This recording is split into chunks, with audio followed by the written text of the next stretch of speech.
એ આજે હું જવાબ આપી શકું તે પરિસ્થિતિ નથી. આ યોગ્ય રીત નથી તમારી. હું તમારા બધા જવાબને આપ્યા. જ્યારે મીડિયાને માર્યા ત્યારે પણ યોગ્ય રીત નથી સાહેબ.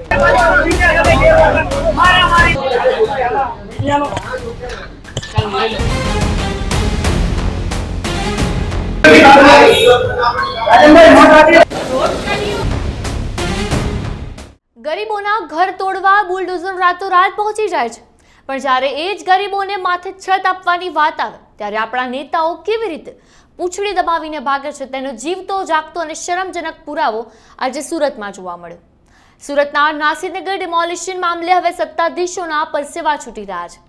લોકોને બેઘર કરી દીધા, પણ તેમને વૈકલ્પિક વ્યવસ્થા ક્યારે મળશે? બસ આ એક સીધો અને વેધક સવાલ પૂછતા જ સુરત મહાનગરપાલિકાની સ્થાયી સમિતિના અધ્યક્ષ રાજન પટેલ ચાલુ પ્રેસ કોન્ફરન્સે ઊભા થઈને ભાગી છૂટ્યા. જુઓ આ સત્તાનો અહંકાર અને નેતાઓની ભાગેડો વૃત્તિ આ વિડીયોમાં.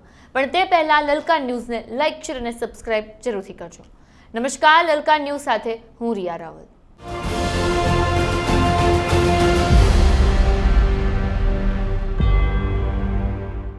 સુરતનું નાસીરનગર, જ્યાં છેલ્લા ઘણા દિવસોથી બુલડોઝરનો આતંક જોવા મળી રહ્યો છે. વર્ષોથી રહેતા ગરીબોના આશિયાના નિર્દયતાથી તોડી પાડવામાં આવે છે. લોકો ખુલ્લા આકાશ નીચે રસ્તા પર આવી ગયા છે અને તંત્રે વિકાસના નામે ગરીબોના છાપરા તો ખેંચી લીધા. પણ સવાલ એ છે કે તેમને બીજું ઘર ક્યારે મળશે? જ્યારે આ સળગતો સવાલ સુરત મહાનગરપાલિકાની સ્થાયી સમિતિના અધ્યક્ષ રાજન પટેલને મીડિયાએ પ્રેસ કોન્ફરન્સમાં પૂછ્યું ત્યારે તેમનો અસલી ચહેરો બેનકાબ થઈ ગયો. પત્રકારોએ આંખમાં આંખ નાખીને પૂછ્યું કે નાસીરનગરના વિસ્થાપિતોનો વૈકલ્પિક વ્યવસ્થા ક્યારે મળશે? બસ આટલું સાંભળતા જ અધ્યક્ષ મહોદયના હોશ ઉડી ગયા. કોઈ જ ગોળ ગોળ જવાબ આપવાને બદલે તેઓ સીધા ચાલુ કોન્ફરન્સમાંથી ઊભા થઈને ચાલતી પકડી. જો એ હવે તપાસનો વિષય છે, તપાસ થાય છે અને તેનો રિપોર્ટ અમને રજૂ થશે. બસ મારે એનાથી વધારે કંઈ કહેવાનું આવતું નથી. જ્યારે કોઈ તપાસ સમિતિની રચના કરવામાં આવતી હોય છે, ત્યારે સમય મર્યાદા નક્કી કરવામાં આવતી હોય છે કે દિન 3 કે દિન 5 ની અંદર આ તપાસ પૂર્ણ કરી અને અહેવાલ રિપોર્ટ સબમિટ કરવાનો હોય છે. તો આમાં સમય મર્યાદા શા માટે નક્કી ન કરવામાં આવી? તપાસ કમિટી મેં નથી નીમી. તપાસ કમિટી વહીવટી પાંખ તરફથી નીમવામાં આવેલી હતી અને એ વહીવટી પાંખને જે રિપોર્ટ પણ કરે છે અને રિપોર્ટને આધારે જ જે તે આગળના પગલા ભરાતા હોય છે.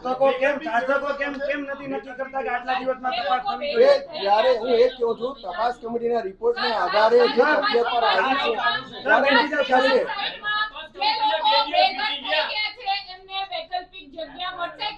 એ આજે હું જવાબ આપી શકું તે પરિસ્થિતિ નથી. તપાસ કમિટીના રિપોર્ટને આધીન જ અમે કોઈ પણ જવાબ આપી શકીએ.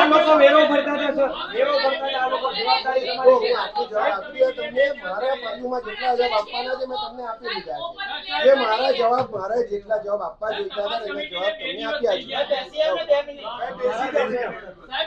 તમારી રીત નથી, આ યોગ્ય રીત નથી તમારી. હું તમારા બધા જવાબને આપ્યા છે. જ્યારે મીડિયાને માર્યા ત્યારે પણ યોગ્ય રીત નથી સાહેબ. અમારા માણસોએ તમારી રીતે વાત કરીને આ યોગ્ય રીત નથી. આ યોગ્ય રીત નથી. તમે તો બેસો છો. તમે તો તમારી પાસે તમને સારી અપેક્ષા છે. એટલા માટે મેં સારા જવાબ આપતો, તમે ખોટા વાત કરો છો એટલા માટે. લાઈવમાં તમે જવાબ મતલબ નથી. મતલબ અધિકારી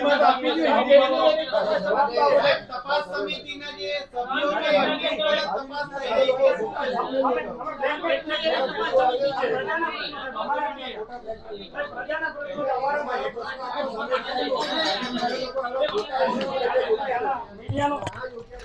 આ છે આપણું વહીવટી તંત્ર.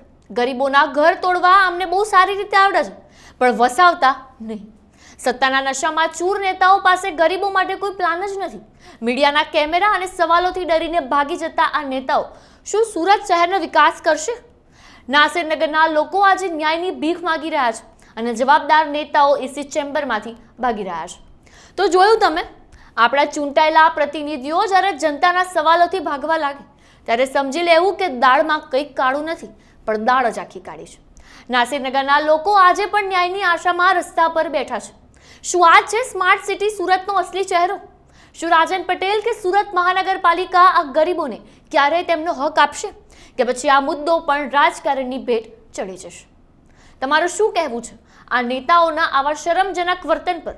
કોમેન્ટ બોક્સમાં મને જરૂરથી જણાવજો. આપના પોતાના પ્લેટફોર્મ લલકારને લાઈક કરો, ફોલો કરો, સબસ્ક્રાઇબ કરો અને શેર કરો.